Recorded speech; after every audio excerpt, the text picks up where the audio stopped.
yu fa xew ba ki ñu tudd sànq muy Abdoulaye Ba si la ñàkkee bakkanam ñu ñëwaat si loolu. docteur yow bi la dénkee COUD ñu bëri amoon nañ yaakaar parce que sa jaar-jaar si université d'abord ensuite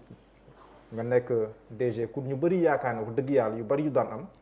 dootul amati déglu neen le ministre de l'enseignement supérieur dégg neen le ministre de l'intérieur dégg neen le premier ministre mais yow lañ déggugul woon yow mi nga xam te ni yow lañ dénk le centre des œuvres universitaires de Dakar wax neen ne le campus social bokkul si franchise universitaire yi naam waaye ñu ñëpp xam ne aado woowuñu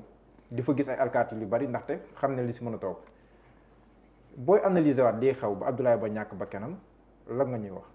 yal na ko yàlla yërëm. waaw xanaa di commencer foofu rek aussi di ko ñaanal yàlla aljana yi gën a kowe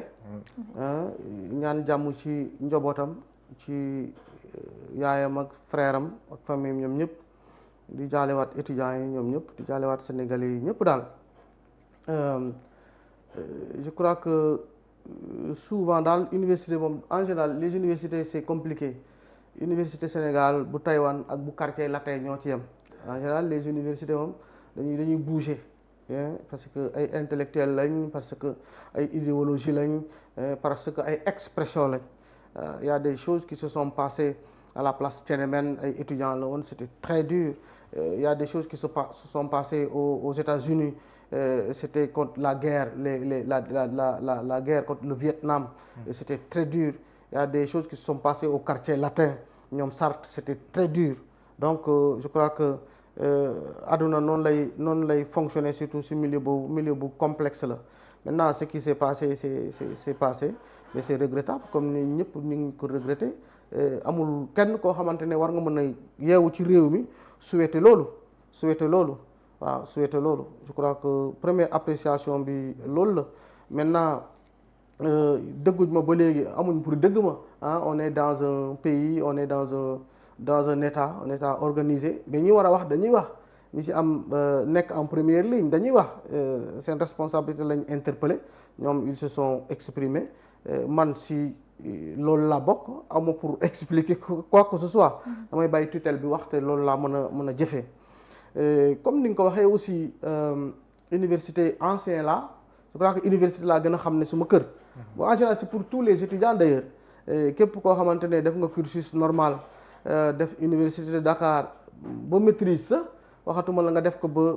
thèse di fa jàngale kon foofu nga gën a xam ne sa kër même étudiant bi nga xamante ne première année la nekk il suffit que mu def fa 4 ans université la gën a xam ne këram parce que université parfois mu def fa 12 mois sur 12 or këram quelques mois la fay def këram du fa fajoo du fa lekkee du fa naanee ñun kudd ñooy yor sa lépp bon c'est vrai que normalement mai prochain laa fa waroon def 2 ans mais je crois que gouvernement bi dafa fa lu bëri peut-être tache noire bi rek mooy événement bi décès bi am mais au-delà du décès quand même mën naa jàpp ne ñun bañ ñëwee ba léegi amul benn contestation bu lié ak suñu service amul waaw loolu moom loolu guléet la mën ngeen ñëw ma invité leen coow yi dégg coowul bourse la mais bëggoon naa aussi nga ñëw si lii xew ndax jàpp nga ne avec lii xew événement yi ba alkaati yi dugg si campus social bi est-ce que nekkoon na idée boo xam ne ni impérativement fallait que loolu am pour que ñu mën a éviter ñuy taal maa ngi ñëw naa ñëw si affaire alkaati yeeg ak li fa jot a xew dama bëgg a wax ne rek gouvernement bi vraiment léegi ñu def fa 2 ans te si 2 ans yooyu étudiants yi seen bopp xam nañ ne parti au pouvoir def na fa investissement yoo xamante ne mosul am mën ngeen fa def micro trottoir li ñu fa def si 2 ans yooyu du travailleur du keneen mën nañ ko reconnaître du si logement du si sécurité du ci lekk du si soin waaw lépp la ñu reprendre daanaka mën naa xam ne parti bi def na ko kon su nekkutoon ne loolu defuñ ko fa rek di ngeen dégg contestation yooyu ndaxte campus de Dakar moom mosul noppi maintenant li fa xew ba ay alkaati dugg fa man suma compétence dafa am fu mu yem en fait am compétent ma pour woo ay alkaati pour ñu dugg compétent ma pour autoriser ay alkaati ñu dugg maintenant état bi moom moo mën a xam degré d'information fan la mën a toll parfois ñu échanger ay information am na ñu leen di informer am na ñu may informer parfois ñu confronter ak man ay information soit information bi ñu leen information bi du nii wala information bi nii la ñu agir en fonction de ça maintenant la tax ñu agir en réalité peut-être seen degré d'information moo toll foofu la tax ñu wax nit ñi aussi ñu dugg si pour sécuriser institution ki infrastructure ki yooyu aussi je ne suis pas compétent ci loolu je ne suis pas compétent waaw maintenant dugg si nañ policier moom je crois que fu mu warul dugg aussi du fa dugg parce que soo toogoon sa quartier gis fa auto gendarmerie mu dugg di nga dem laajte lu tax mu ñëw fa en général gendarmerie du taxaw fu mu warul taxaw policier du taxaw fu mu warul taxaw waaw man loolu laa wax maintenant dugg si nañ la am na malheureusement bon c'est regrettable waaw dama xamul ndax répondre naa sa question bi mais noonu laa ko mën a waxee waaw maintenant policiers yi lu tax ñu dugg est-ce que franchise universitaire la xam nga Sénégal moom fi mu toll nii aussi dafa bëri ay ñëppay wax daal ñëppay wax gis naa ay yenn textes yi ñuy génnee gars yi booy di ko photo wala ay nit sax ay curieux ñëw busu ñun ne alors ñii ñu ngi génnee ay textes yu bees or ça ce sont des actes au quotidien yu ñuy def gaz dañ koy tere mais loolu ba université sasoo ba léegi loolu du texte dañ koy rappeler yaa ngi dëgg tere nañ lekk ci biti sax dañ ko tere parce que mën nga lekk ci biti jaare jàpp la intoxication jàpp la nga ne ñun la son responsabilité la wala kenn du lekk ci chambre yooyu ak université loolu lañ ko mooñaale on fait des rappels amul benn texte bu bees bu ñu jël amul ay mouvement culturel yooyu yëpp du loolu fii laa ko fekk damay yee salaat dellu ci li état bëgg et puis dellu aussi ci rigueur parce que jàpp nañ ne yu bëri ci université publique bi dañ ko war a xoolaat dañ ci gën a war a taxaw pour que université yi ñu gën ko ñoŋal loolu laa fa indi loolu laa fa ñëwee te loolu la ñuy continuer di doxal policiers yi nekk fa ak bañ a nekk gis nga Diallo dañuy waxtaan rek fii nii CDB bii gendarmerie Ouakam soriwu fi su neexoon ne gendarmerie léegi mu jël camion teg ko fii waaw su ko tegee fii pour ñoom la war a pour yéen la war a pour ñoom mais loolu la ko gisee rek moi je dis aux étudiants là gis nga étudiants yi dama leen wax bi ñu ñëwee daanaka sax may accueillir wax ñëpp dañ accueillir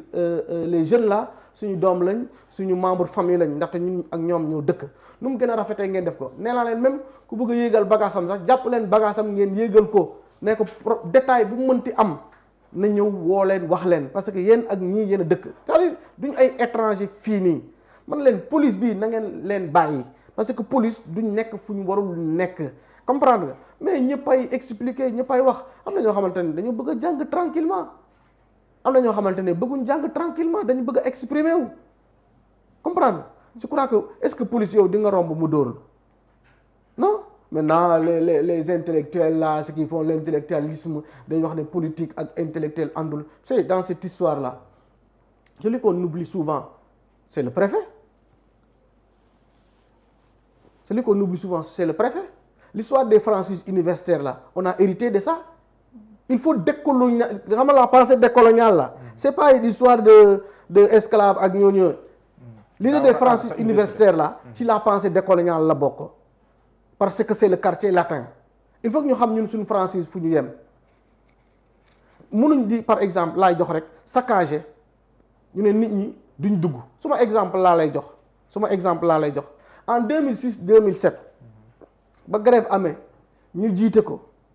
dañoo xaar ba 2007 ñu jàpp ma ne ma la yàqu woon 2006 yëpp yow la mais dama d'accord parce que maa jiite mbooloo mi et assumé ne leen gendarmerie police ou pas amul benn problème xam nga mënoo di jiite aussi te il faut pas faire face hein déedéet mënoo di jiite par exemple di yàq te gendarmerie ñëwul police di ñëwul néew ma ne les étudiants ont tout massacré ont tout cassé j'ai pas dit ça ils ont été très responsables 2 ans léegi ma def ko fa mais ces restaurants là ñoom ñoo ko doon défendre ñoom ñoo ko doon su ku nekk sa bàmmeel rek grève day am ñu ne DG wala état bi lu mu def ci restaurants yi ëpp na parce que on a repris tous les restaurants à l'université on a repris tous les pavillons à l'université on est presque à 35 pavillons décapés plomberie aération soo nekkoon ancien pavillon A soo ñëwee ab doo amati loo wax parce que ay douche yu ay toilettes yu xat lañ amoon toilettes yi daanaka dañoo changer même architecture yi aération bi dañ ko reprendre on a investi dans le restaurant là non les jeunes là non amatuñ lu ñu wax bi ñu ñëwee booy on prend l'exemple de l'INSEP l'INSEP jàpp naa ne depuis 2010 si biti la ñuy lekkee 1 mois laa fa def ñu lekkee si biir dañuy waxtaan rek si biti lañ doon lekkee 1 mois laa fa def ñu lekk ci biir dama ñëw fekk ay chapiteaux les chapiteaux presque 80 millions lañ la presque 80 millions la 3 mois ou 1 mois man leen chapiteau bi mënul nekk nañ def ay extension ñu defal leen ay restaurant yu ay extension yu mujj ayib ay carrelage yu mujj ayib ñu may déglu mën nañ seede loolu suba ñu ubbi encore beneen restaurant VIP 400 places et ils ont le mérite ñu protéger restaurant yooyu maintenant ce qui s'est passé le lundi malheureusement c'est passé le lundi lañ def benn incursion restaurant self pour jël ay lekk yu ñu lekk il y a eu trop de malentendus dans cette affaire là waaw mais franchement ñoom ci seen bopp à un moment donné et c'est la première fois que je vois dans le mouvement étudiant ñu tëj restaurant te laaluñ ko ñu tëj restaurant te xeexuñu ñu tëj restaurant ñoom ñu def AG ne restaurant yi bu ko kenn laal dañuy wax rek campus bi kenn gënuma ko xam waaw il faut ngeen ñëw nag xool lu fa état bi def en un temps record changer leen mburu indil leen pain au lait changer leen ay régime yokk menu yi indil leen ay restaurant privé ba ma ñëwee ci suuf lu ñu bëri ci suuf lañ doon fanaan matelas amul lal amul lépp am na su ngeen ñëwee ñu wane camion commande yi ku bëgg a changer matelas TUV bu ma ñëwee da doon waaj a daanu ma woo protection civile ñu ne ma kii bâtiment yi buñ fanaan bu fekk benn étudiant duggati donc xam nga risque yooyu ñu doon courir mais en urgence lañ ko toj bañ ko tojee les étudiants n'avaient pas compris mais bi ñu demee vacances ñëw dëgg nga coow dëgguñ coow parce qu'ils ont dit que l'État a compris et ils ont compris et ils accompagnent maintenant je dis il y a eu un malentendu qui s'est passé il y a eu trop de malentendus et trop d'interprétations au point qu'à un moment donné rupture de communication am na évidemment mes étudiants les étudiants que je salue au passage à un moment donné ñoom it ñu braqué wu ci lu kenn mënul comprendre mais ce sont des gens qui me fréquentent presque 24 heures sur 24 on boit le thé ensemble on mange ensemble kon maa ngi béy suma waar ca la ma mën ak fa mu mën a yem ak ñoom maa ngi ciy béy suma waar di ci waslu àq bu baax gis nañ image yi l'état li mu wax wala le ministère de l'Intérieur li mu wax mooy dañoo woon ay renseignements yi won ne que dañoo bëggoon taal foofu ab restaurant ñoom ñu bëggoon anticiper ba li nga xamante ni moo am on a montré des images ay ñu nekk ci kaw terrasse ak yu demee noonu des images parfois contestées ak yu demee noonu ñun si wax sax ay mains extérieures yoo xam ne ni peut-être am na lu mu def si li nga xamante ni moom moo xew yow en tant que DG du COUD est-ce que am nga renseignement yooyu noonu que effectivement am na ay mains extérieures yoo xam ne peut-être ñu ngi doon xàmb si suuf. waaw am na yu bëri yoo xamante ne nag du ma koy gëm du may dugg en général ci wax nañ lii wax nañ lee j'ai dit man maa fa nekk directeur te nekkuma suma bureau ci seen biir laa ne ñu ngi may ñaanal sax ma dem parce que dama leen jege ba mu ëpp te li ñu nas rek man ma xam ko woo leen pour ñu réunion kon ku mel ni man bëgguñu mu nekk directeur parce que lu bëri dañ ma koy rusé renseignement yi police am mën naa ko bañ a am parce que leen neexee ñu ne secret d'état mënuma ci dara ndax dañ bëggoon taal ba je sais pas mais avant ces événements j'ai déjà dit que la police soxlawul sax muy intervenir wala la gendarmerie parce que sama génération gendarmerie mooy intervenir kon gënoon na garaaw avec des chiens c'est la gendarmerie c'est pas la police. mais en 2006. ah oui te guddi la 19 heures la gars yi dugg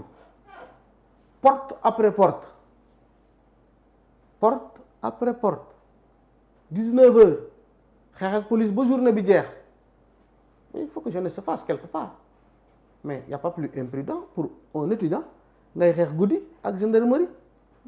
et le campus a été totalement vidé porte après porte te terewul ci suba sa ñu ñëw def AG maintenant information yi ñu am j'ai dit attention campus bi soxlawul police soxlawul gendarmerie soxlawul li ñuy def mooy quelque part gën a waslu àq ci organisation gën a waslu àq ci ñaan gën a waslu as ci waxtaan gën a préparer ay réformes pour le grand nombre Diallo le seul problème du campus ou de l'université Cheikh Anta Diop Dakar c'est le grand nombre et ñi fi gaañu bëri nañ accident am na dëgg la mais am na ñu bëri ñu fay gaañu ñii feebar ñii et cetera ñii dañuy gaañu kudd di accompagner li si bees rek mooy peut-être ay nit dugg si nañ lakk am na nit tëb na mais naturellement nit ñi dañuy tëb foofu de crise loolu yàgg na am. ah oui am na ñoo xamante ne ay dañuy crise rek tëb. mooy bu front amee non quoi. non da ngay crise nii crise rek. wala même bu dara amul. non même bu dara amul nous ce que nous vivons au quotidien yàlla rek a xam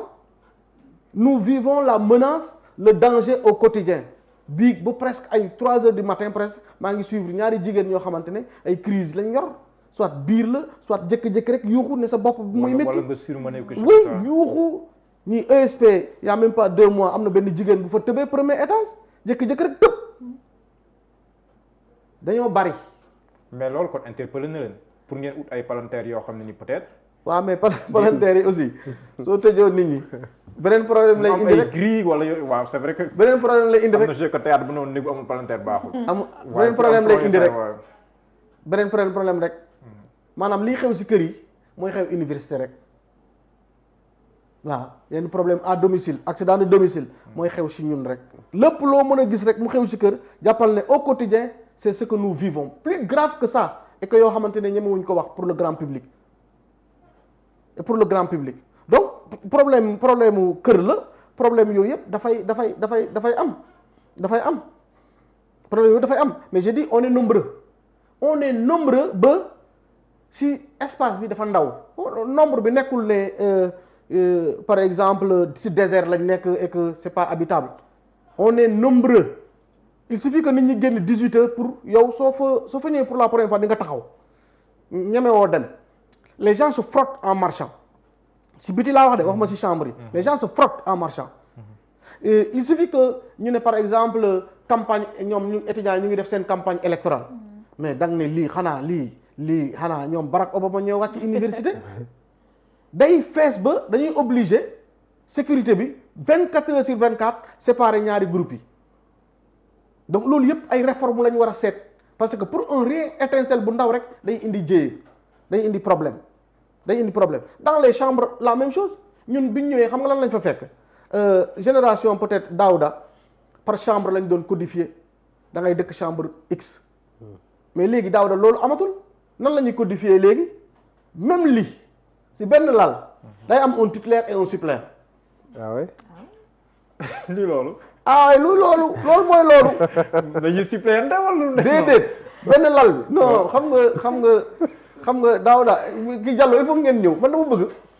ñu def émission boo xamante ne vraiment dañ koy def en plein air. bu open waaw vraiment bëgg naa loolu mais fuy bi ngeen defoon. waaw fuy bi ñu defoon. waaw.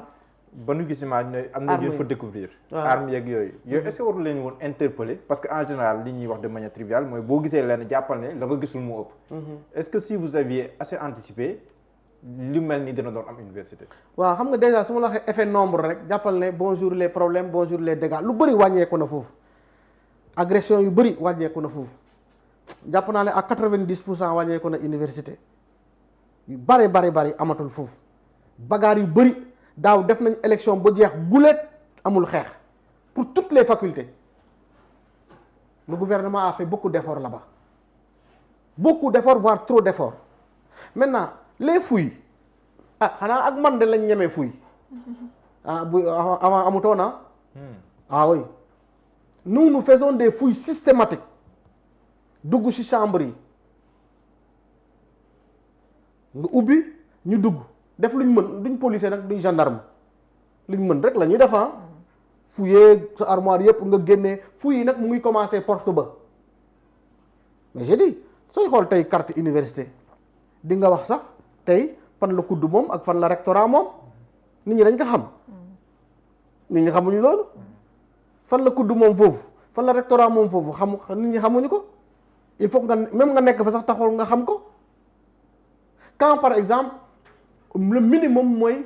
li leer ba leer mooy 17000 étudiants dañuy yeewoo université loolu leer na la ñu leerul mooy ñu jéem a xool 35000 étudiants ñoo fay yeewoo ndaxte si lal titulaire suppléant yi déjà ku nekk su bëggee héberger rek 17000 yi génn na espace fa ndaw ku nekk ku bëggee héberger si 17000 yooyu 35000 lañ jëm te effectivement loolu mooy am parce que nous faisons presque 80 90 000 couverts par jour. 90 000 couverts par jour. Les fouilles là, nous faisons de notre mieux. Maintenant, avant, ça n'existait pas. Et les risques, les étudiants, ils ne sont pas faciles. Hein?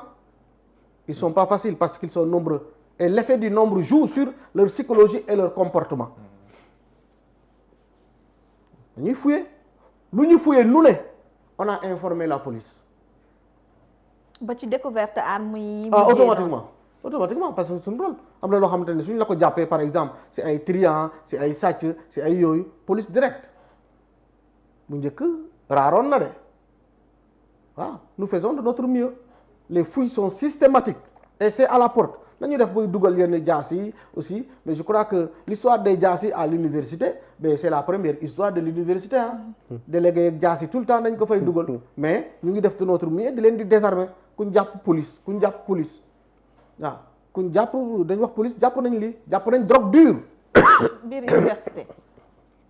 mais waaw loolu suñ dañuy góorgóorlu dañuy jàpp drogue ay chambre ay indien donc c'est le Sénégal en miniature il y a tout le monde dina am ko bëgg a jàng dina am ko bëggul dina am et cetera dina am koo xamante ne lii mooy penchant dina am koo xamante ne lii mooy ay bagaasam mais loolu yëpp bagage boo mënti indi daal dinañ jéem a bagage ak yow dinañ jéem a bagage ak yow. mais DG est-ce que tamit leneen indiwul tamit problème bi parce que loolu moom autorités yi ak étudiants yi déggoowuñ si mooy le fait que am na étudiants yoo xamante ne bu ñu jàngee ba wàcc wala bala ñoo dem am nañ yeneen liggéey yu ñuy def si biti mooy moto yi nga xamante ni bokk na ñu doon yàq ñu ci bëri ne ci la ñuy defee seen ay cak-cak war a def yeneen liggéey dellu si waat fi nga xamante ni moom moo di donc université liggéey ak jàng gis nañ lu yàgg la ci diggante étudiants yeeg xam nga loolu moom bon problème c'est selon rek c'est selon dama jàpp ne ça dépend de la génération des étudiants parce que le mouvement étudiant a évolué dans le temps ba man suma génération loolu amul doo gis délégué wala président wala PCS bu yore moto non loolu su ñun amul maintenant après def nañ ko pratique y a eu beaucoup de pratiques qui se sont développées mais bu ñun kenn sañu ko man de sañu ma woon dawal sax vélo pédale sañu ma loolu parce que nit ñi ni ñu ko doon gisee bokkul entre temps nag je crois que nit ñi ni ñu koy gisee baax na peut-être looloo tax ñu développé ko réew mi aussi étant ce que le pays est ma jox la beneen explication rek da ngay xool l'histoire des rappels yi ñuy wax rappel xam nga ñun suñu jamono rappel suñ ko jotoon jamono portable la ay puce 25 000 maanaam tey dañ la doon gunge sax Colobane nga ñëw monter sa puce rek gars yi tàccu teg gars yi jënd na wala sooy dem Colobane moom doo dem yow kese ñun ñii léegi booy dañoo nandi dem ëpp waaw léegi ñun suñu doon dem dañ lay def 10 personnes doo dugg carré da ngay dox parce que xaalis bi moom dañ koy surveiller soo demee Colobane encadré la nga jënd bon ñaari tubéy ngay jënd rek parce que xaalis bi moom ñaari tubéy nga si jënd livre yi nga soxla woon yëpp nga jënd ko gaa yëpp ñoo lay yoreel loolu nag soo ñëwee jox leen ay 1000 mais léegi rappel bi du la plupart du temps li ma gis booy daal ay dañoo teel a branché ànd ak jamono daal pour man parce que ñu bëri su ma déggee ñu wax rappel dañuy wax dañ see bëgg cak-cak ñu bëgg a liggéey maanaam ñu bëri si ñoom ñoo yore seen dépense su kër rappel bi ñu bëri dañ ci takk soxna rappel moom dañ koy programmer une année loolu tax muy métti soo waxee rappel rek ñu gis seen bopp waxtaan la laajaat rek et je crois que nit ñi dañ waxtaan pour avancer maintenant cak-cak yi comme ni ma la ko waxee rek ak jamono la léegi famille bon on est tous de famille démunies ñun ñi ñëpp am na ñoo xamante j'ai vu des camarades très brillants yoo xamante ne problème famille moo tax ñu bàyyi je crois que man sama génération ci gënoon nilaar laa bokk vu des gens yoo xamante ne suñu defoon examen seen copie laa doon jël di lire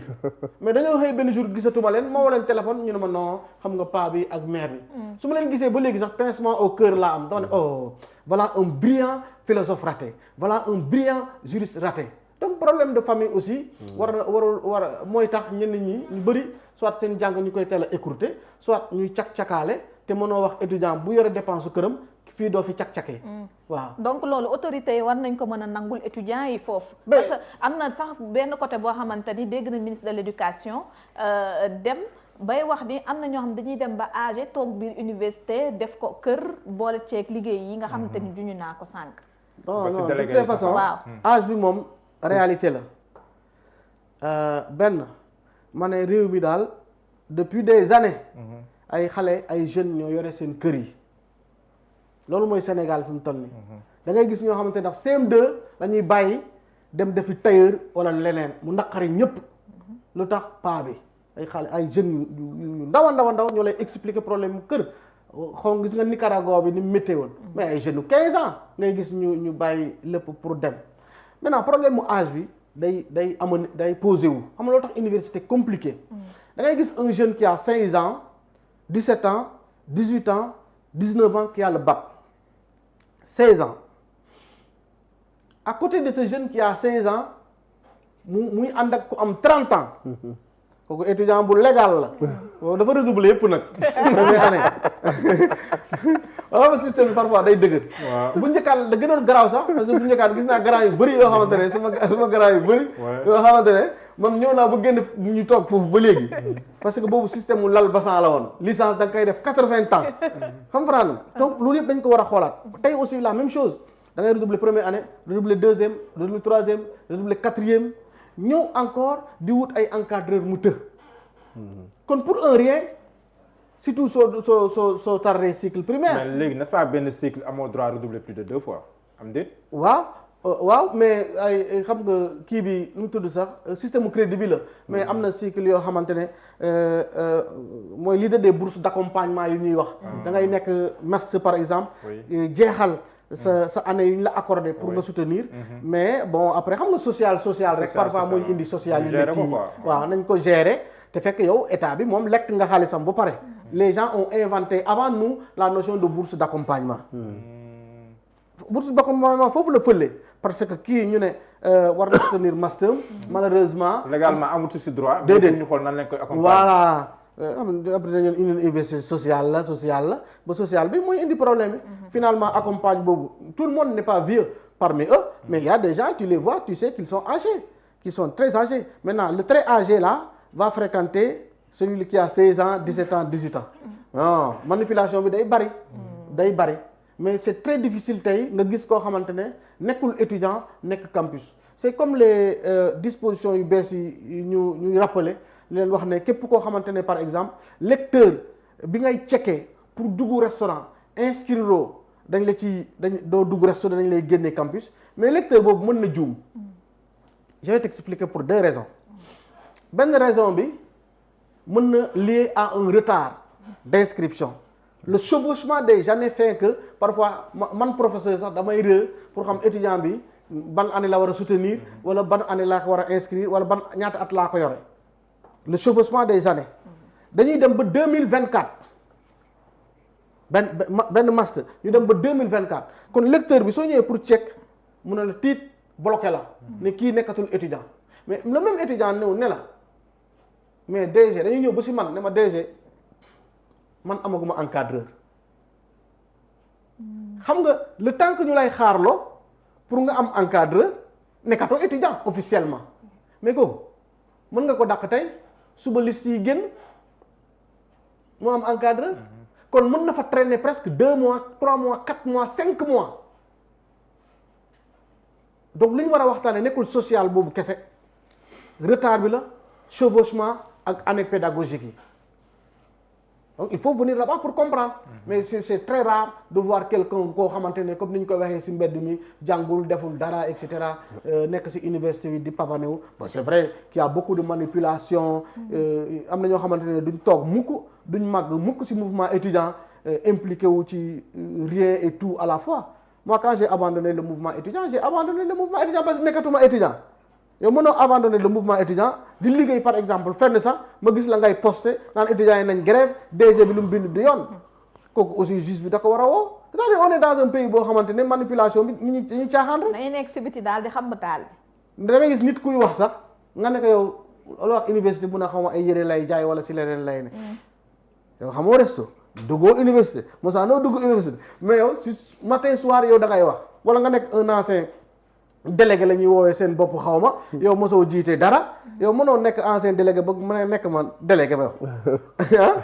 bu naan ay conseil nga may jox ah donc c'est compliqué il y a beaucoup de ramifications beaucoup de manipulation moo tax ñuy wax souvent la main extérieure je crois ak ces genres d'arguments là mais manipulation yooyu moom mooy ëpp parce que ancien délégué yëpp ñu bëri du ñëpp nag mais am na ñoo xamante ne dañuy ils se mêlent de ce qui ne les regarde pas naan ay DG bi na leen gérer moi je ne suis pas là pour gérer des gens. waaw yow nga war a gérer mais police universitaire bi ñuy wax nag ñu ngi koy agiter l'idée ndax jàpp nga ne mën na apaiser bu nekkee àgg nañ ci le milieu universitaire. waaw non police moom Diallo soo bëggee dëgg-dëgg du nekk fu mu warul nekk man loolu laa gëm et c'est pour leur sécurité man loolu laa gëm pour leur sécurité war na fa mën a ne parce que su nekkee ne dañu nekk ci réew moo xamante ne réforme la su nekkee réew moo xamante ne violence bi dafa bëgg ëpp wax dëgg fa yàlla il faut que ñu jéem a protéger institutions yi protéger étudiants yi seen bopp. moi je crois que police su fa nekkee état jugé na ne dafa war a nekk et que étudiants seen bopp war nañ mën a accompagner ñun ñëpp policiers yi en tout cas maa ngi leen di romb temps yëpp waxoon naa leen vidéo gis naa leen ñuy ndëkki di ndogoog policiers yi waaw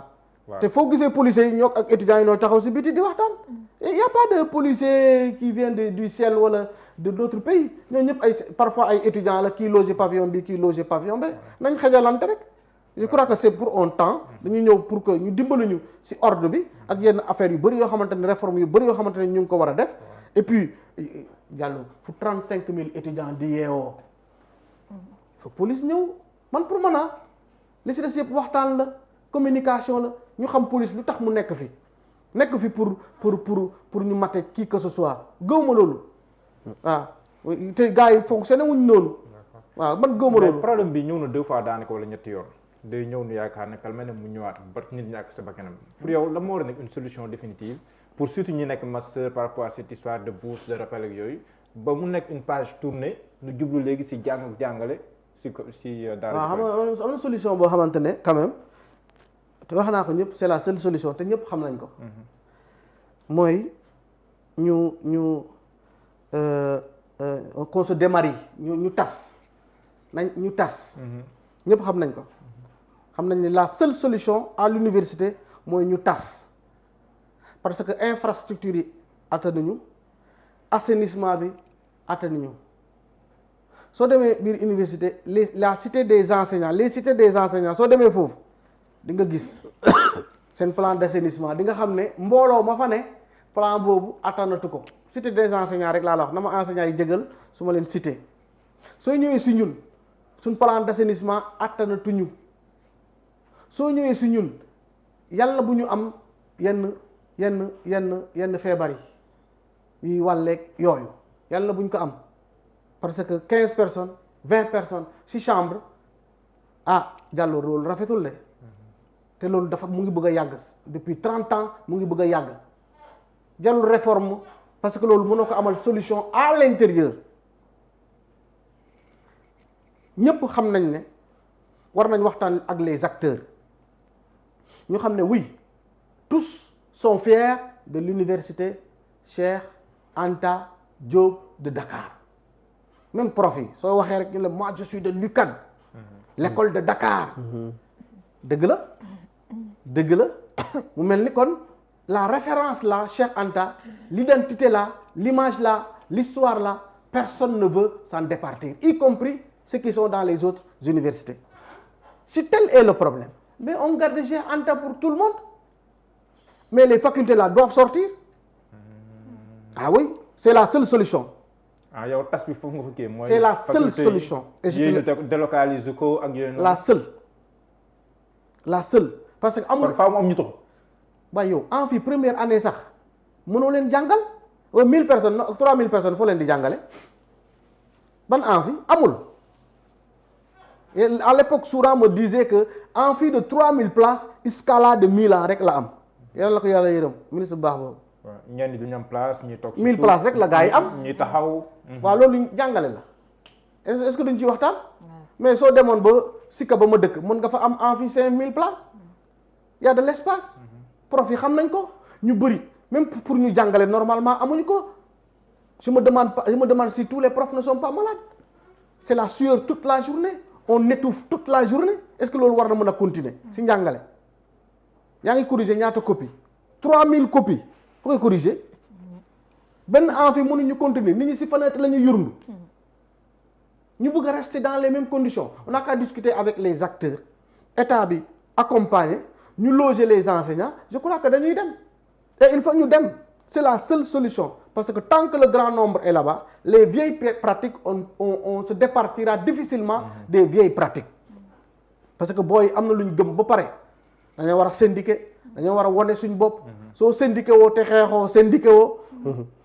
mais soo demee su nekkee ne yéen ay ñetti nit ngeen kese fan ngeen koy syndiqué fan ngeen koy syndiqué fac droit fac lettre rivalité la ay orateur kii moo aay kee aayul loolu rek problème la ñu bëri fa la ñuy jàngee politique sax. waaw léegi nag su nekkee ne réew mi aussi nit ñi université da leen intéressé à ce point il y a le grand nombre ku nekk da ngay jéem a am noo positionné ay nit waaw parce que UCAD parfois dara su fa xewee rek yeneen universités ça les intéresse da leen di contaminer et pourtant ce sont des universités à plus de sérénité nga jël le cas de l'UGB ba nombre bi commencé di yokku rek la problème yi am waa Sanar ñu ngi may dëgg waa Sanar c'était pas ça dañ doon def toute l'année duñ grève ñoom ci seen bopp ñuy tuddee UCADisation il ne faut pas qu'on UCADise l'UGB man moom def naa fa 7 ans mais loolu lañ doon wax dama doon noppi rek ñu ne il faut pas qu'on UCADise l'UGB mais je crois que l'UGB a été UCADisé maintenant ñun aussi ñoo war a xam ne UCADisation bi am na arrêt si nous voulons une université d'excellence excellence ak contiguïté ak masse ak genre regroupement yooyu àndul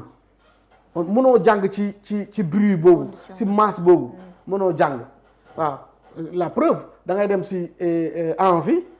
gis il y a moins d'étudiants et plus pourtant les étudiants sont dans le campus waaw kenn mënatul jàng ci chambre nooy jàngee ci chambre donc quelque part ñu ngi yàqal ñi nga xamante ne vraiment ay carriéristes lañ waaw soo demee bois sacré sax day fees si biti day fees soo demoon guddi gi nii suy réviser ñëpp fépp la ñu di toog y compris même suñu service médical nit ñaa ngi yéeg ci kaw voilà ce que nous vivons waaw loolu nag su amee ci réew ñun ñëpp ñoo war a taxaw ñaanalante jàmm ut jàmm ensemble pour ñi nga xamante ne ñoom lañ yaakaar ëllëg pour réew mi parce que les conditions dans lesquelles ils sont depuis 30 ans depuis 35 ans sont inacceptables ñu ngi améliorer nag de notre mieux ñu ngi améliorer waaw ñu ngi ñoŋal service médical ñu ngi ñoŋal logement ñu ngi ñoŋal la ñuy lekk ñu ngi leen di éviter loo ay rang yu bëri ñu ngi leen di defal ay commodités pour que ñu mën a sawar pour que ñu mën a jàng mais malheureusement ça ne suffit pas la seule solution mooy ñu dem ñu tasaaroo. pourtant SUDES sax loolu bokkoon na seen plateforme revendicative délocalisation yooyu. ñoo xam nañ ko ñoom ñëpp. waaw ñoom nee nañ yàgg nañ ci taxaw. waxtaanee nañ ko ñun ñëpp yàgg na du ren. xam nañ ne il faut que ñu dem mais j'ai dit le seul problème c'est Cheikh Anta Diop et effectivement la plupart des profs il faut les accompagner parce que l'enseignement supérieur n'est pas simplement cher mais les collègues sont fatigués waxaluma leen nag mais dama ko ci ñambaas rek mais docteur parce que enseignant la ñi jàpp ni nag université Cheikh Anta Diop fi mu nekk déjà tey jii moom université bi ci wàllu boppam la ñu war a délocaliser yóbbu ko feneen mooy solution ndax booy xool confrontation bu ñëwee wala manifestation da ngay gis tout est à l'arrêt ndax ñi war a dem doxi seen soxla duñ ko mën a doxi ba pare conséquences yi dafay bari. en tout cas ñi ci gën a woyof bagage daal. luñ infrastructure yi ñu teg ñi ko amul nañ njëkk a dem mais man de su nekkoon suma coobare ñi fay des du bari de. il y a assez d'espace dans le pays pour nit ñi nekk si jàng normal pour que ñu am ay génie am de vrais juristes de très grands juristes. am de très grands philosophes am de très grands enseignants il faut ñu tas waaw boo ñu fay des nekk ñaar waaw parce que y a c'est un vaste chantier suñu la moindre des grèves paralysé na lépp le manque à gagner est énorme parce que ñun sur 35 jours de GST on peut perdre 149 millions waaw et ñun il suffit que nit ñi yeewu sax campus nit ñi dara amul yeewu nice lekk nice suñ yeewoo dafa mel ni porte yëpp serrure yàqu na waaw toilette yëpp fàtt na waaw serrure imaginez 17 personnes se réveillent dans une chambre, au minimum 10 personnes ont la clé. Si chaque 5 minutes, quelqu'un doit ouvrir la clé, kon dañuy serrure année bi yëpp ba serrure di ñàkk Dakar. xoos ba jigéen ñi di miir. Donc il faut qu'on délocalise. Et plus difficile que ça, l'UCAD, le COUD, c'est 7 campus.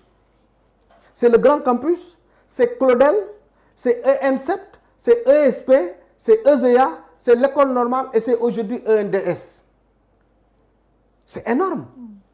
C'est énorme. Pour un total presque de 100 000 étudiants qui transitent. Il n'y a que Dakar pour ça, hein. Il n'y a que Dakar pour ça. Donc il faut à un moment donné s'arrêter et affronter le taureau par les cornes. Donc j'encourage le gouvernement à faire ça. J'encourage le président de la République à le faire. J'encourage le Premier ministre à le faire. Je les encourage. Il faut qu'on discute simplement avec les acteurs. Et les acteurs sont très bien conscients de ce fait-là. Et il est temps qu'ils parlent. Ah oui, y compris les étudiants sont les acteurs. Parce que chaque fois, il y a résistance. Non, étudiants, il y a une concertation sur l'avenir de l'enseignement supérieur. Non, les gens vont discuter avec eux. Et je crois que nous, si c'est un bop, le grand nombre est un problème. Avant nous, pour se restaurer, mettons trop pour nous. Avant nous, mettons trop pour sangou. Avant nous, mettons trop pour fadou. Avant nous, toxibité ça ban amoul. Aujourd'hui, nous avons des espaces de détente. Des espaces de détente. Les gens se battaient du matin au coucher du soleil. Loolu yëpp may nañ ma ko xeex pour nga gis fa yombul malgré le nom. Parce que toog tey ne Wakaam bii ma jàkkaarloo xeex du fi am une semaine loolu moom xanaa yàlla rek a ko mën. Du dëgg kon loolu it dañ koy sóoraale ci wax ji ñoom ñëpp ils sont conscients que le grand nombre est un problème. Parce que soo amee par exemple 35 pavillons kat moo koy raxas toilette 35 pavillons. loolu tam beneen problème la. C'est un problème et pourtant nag ñu ngi raxas ba mu set. waaw ñu ngi raxas nicement. kon daal docteur yéen a ngi gérer yëpp. malgré les difficultés. non malgré les difficultés nee naa leen man kay su ngeen ñëwee.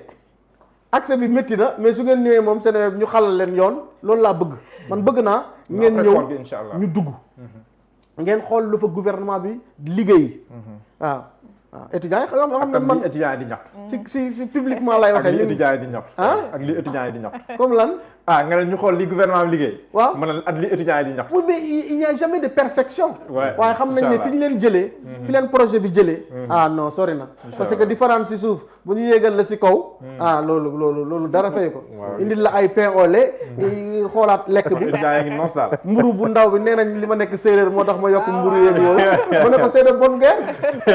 pël yi ñooy wax loolu ñu ngi ciy cëru waaw man leen c'est de bonne guerre en tout cas ñu ngi def luñ mën ñoom it wax dëgg ñu ngi may accompagner ci loolu yàlla na jàmm yàgg yàlla na jàmm dellu si campus bi ñu xam ne mbir mi métti na su méttee nag yéen ñiy jiite yéenay gën a xam ne jafe-jafe yi nekkul ne affaire bourse kese la déedéet ay chevauchement yoo xamante ne dafa dab gouvernement bi depuis des années pédagogique bi rax ci yu bëri da cee rax loo tax réforme yi am solo donc il est temps que le gouvernement gën a organiser wu woo acteurs yëpp ñëpp ñu nekk ay médiateurs y compris des journalistes comme Daouda comme yow ngeen ñëw bokk ci parce que loolu it dañuy permettre que la bonne information puisse circuler waaw yi ñuy nëbb ci biir yëpp bañ ko ragal ndax problème ngeen mën cee jot mën ñu cee jàppale donc ci buñ jógee ci point boobu Daouda xanaa yow loo xalaat ci police bi tamit peut-être les avis sont partagés ci li nga xamante ni moom moo di installation ci université Cheikh Anta Diop. man de wax dëgg yàlla j'ai écouté religieusement directeur Ndéné religieusement j'ai dit. gis naa ne kay daanaka voilà lu tax je l'ai écouté religieusement parce que man dama jàpp que ne gis nga wax su fekkee dafa am kenn du ko raay-raayal et mbir bu amee c'est pas que tout simplement da ngay jàpp